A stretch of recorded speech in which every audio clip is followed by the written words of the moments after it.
सवाल वही जो जनता के हित में हो। दिव्यांग, बुजुर्ग, बीमार वोट कैसे गिराएंगे?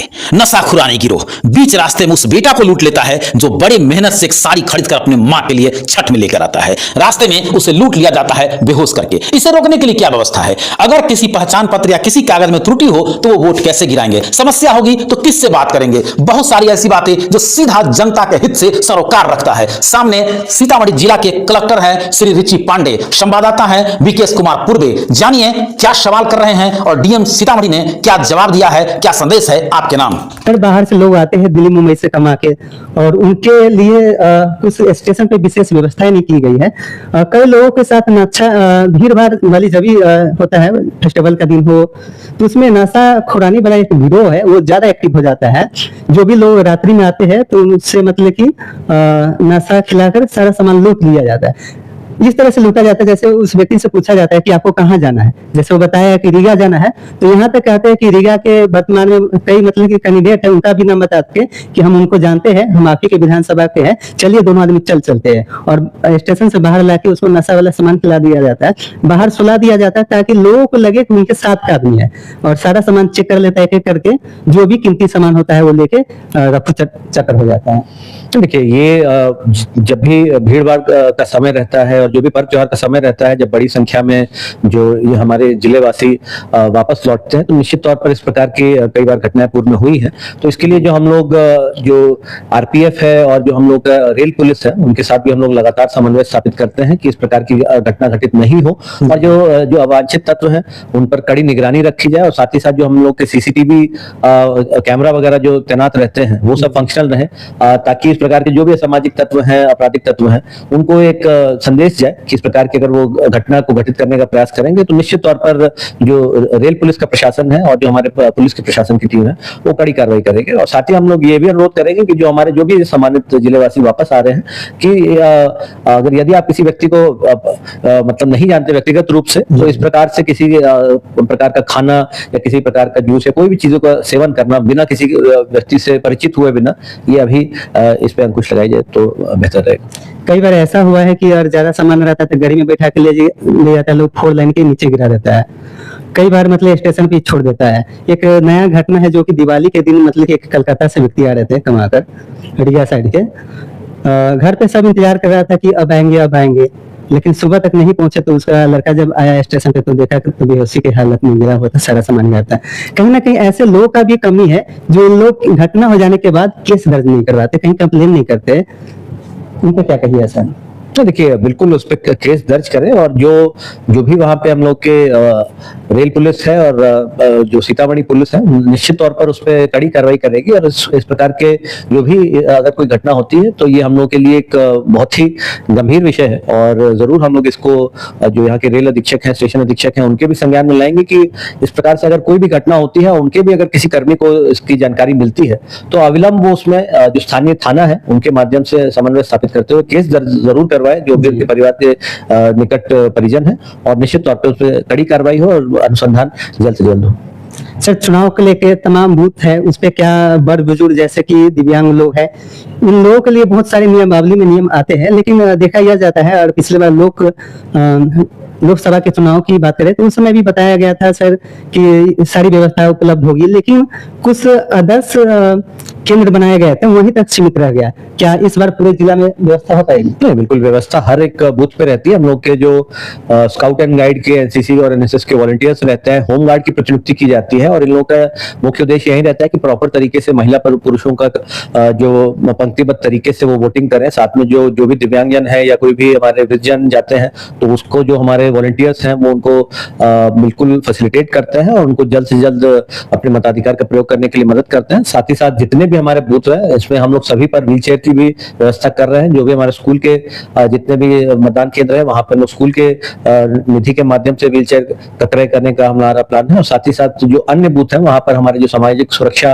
कोषांग है उसके माध्यम से हम लोग वहां पर व्हीलचेयर रखवाएंगे। वहां पे रैंप की व्यवस्था रहेगी ताकि व्हीलचेयर को आसानी से ले जाने में सुविधा हो। तो निश्चित तौर पर हम लोग पूरा प्रयास कर रहे हैं कि वहां पे व्यवस्थित तरीके से और कम समय में जो भी हमारे इस प्रकार के जो विजन है या फिर जो दिव्यांगजन है उनको कोई कठिनाई नहीं हो। और जो हम लोगों ने चिन्हित किया ऐसे जो मतदाता जो जिनकी आयु 85 वर्ष से ऊपर थी, या जो दिव्यांग थे और जो चलने फिरने में जो असक्षम थे, उनका हम लोगों ने मतलब लगभग 250 ऐसे मतदाताओं को चिन्हित किया गया है पूरे 8 विधानसभा क्षेत्र में, और उनको होम बेस्ड पोस्टल बैलेट की सुविधा के माध्यम से। यानी कि होम वोटिंग का भी सुविधा है। हाँ बिल्कुल, होम वोटिंग का भी सुविधा। सर कुछ लोगों का जब वोट गिराने जाते हैं तो छोटी छोटी मतलब कि उनके आधार में या वोटर लिस्ट में नाम कुछ और होता है और कार्ड पे कुछ और होता है, जिसको लेके बहुत बड़ा समस्या हो जाता है। और मतलब कि तो इस सभी को किस तरह से सुधारा जाएगा? नहीं, इसलिए अभी तो जो आपका एपिक कार्ड है, हम सभी मतदाताओं को अनुरोध करते हैं एपिक कार्ड से जो आप भारत निर्वाचन आयोग का जो पहचान पत्र है उसको लेके जाएं, और यदि कोई मतलब लिपिकीय त्रुटि है तो उसके कारण किसी को भी वोट डालने से वंचित नहीं किया जाएगा, क्योंकि उसमें तो फोटो युक्त मतदाता सूची भी रहती है। और अन्य भी कोई वैकल्पिक अगर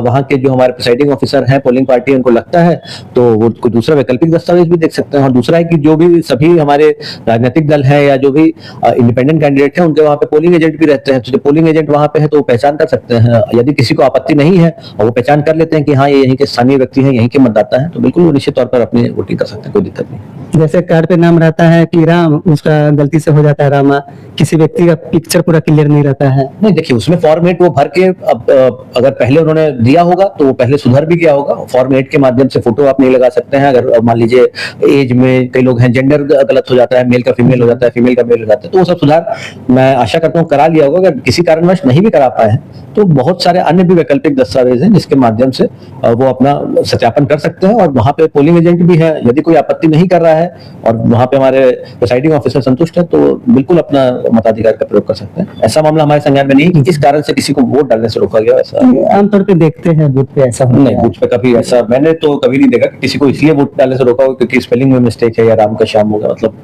इतना, क्योंकि वो वहां पे हमारे जो बीएलओ भी रहते हैं, प्लस वहां पे हमारे क्योंकि वो सहायक मतदान के जो वहां पे वोटर फैसिलिटेशन बूथ बनता है उसमें बीएलओ भी वहीं पे रहते हैं।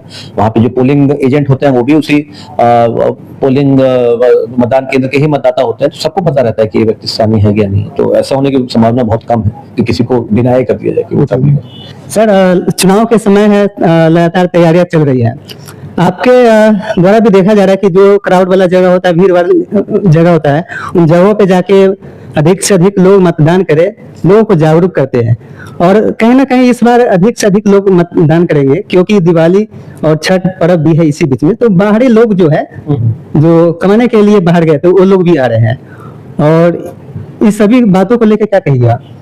देखिए हम लोग पूर्ण प्रयास कर रहे हैं कि जो हमारे जिला के अंतर्गत जो 8 विधानसभा क्षेत्र हैं उसमें बढ़ चढ़कर जो हमारे सभी सम्मानित मतदाता हैं वो अपनी सहभागिता निभाएं, और ताकि हम लोग जो मतदान का प्रतिशत है उसके संदर्भ में पूरे राज्य में हमारे 8 विधानसभा क्षेत्र एक नया कीर्तिमान स्थापित करें। और इसके लिए हम लोग पूरा प्रयास कर रहे हैं। निश्चित तौर पर हम लोगों ने अपना लक्ष्य भी 75% मतदान का रखा है। वैसे तो हम लोग 100% मतदान, सीतामढ़ी का अभियान हम लोग का नारा है। 100% अगर नहीं भी हो पाता है किसी कारणवश, अगर कोई व्यक्ति मान लीजिए किसी आकस्मिक परिस्थिति की वजह से नहीं भी अपने मताधिकार का प्रयोग करते, फिर भी हम लोग 75% तो निश्चित तौर पर मान के चल रहे हैं कि इतना हम लोग लक्ष्य इस बार प्राप्त करेंगे। सर सुरक्षा व्यवस्था को लेकर किन किन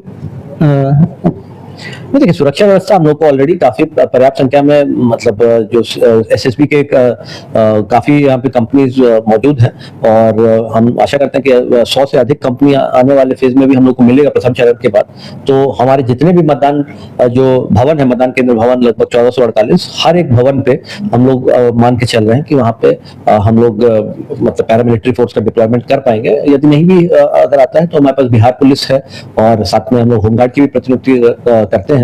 तो मैं आशा करता हूं कि मतलब हमारे पास पर्याप्त बल है, पर्याप्त मजिस्ट्रेट हैं, 275 हमारे सेक्टर ऑफिसर्स हैं जो कि सेक्टर मजिस्ट्रेट के रूप में प्रतिनियुक्त होंगे, फिर उनके साथ सेक्टर पुलिस पदाधिकारी हैं। और निश्चित तौर पे हमारी चप्पे चप्पे पर हमारी निगरानी रहेगी। एसएसबी के साथ भी लगातार हमने समन्वय बना के रखा हुआ है, और जो भी संवेदनशील बूथ है, क्रिटिकल बूथ है, उन सब पर हम लोगों काफी पर्याप्त हम लोगों के पास फोर्स डिप्लॉयमेंट रहेगा ताकि किसी भी प्रकार की कोई अप्रिय घटना नहीं हो। तो चलिए, जिलाधिकारी महोदय को भी अभी काम बहुत है, और जो तमाम बातों पे हमने आपका बात रखे, और 11 तारीख को अपने यहाँ मतलब सर वोटिंग है, और क्या कहिए मतदान? देखिए, मतदाताओं से तो मैं यही सादर अनुरोध करूंगा कि अब जो भी प्रशासनिक तैयारियां हैं वो लगभग हम लोगों ने पूर्ण कर ली है।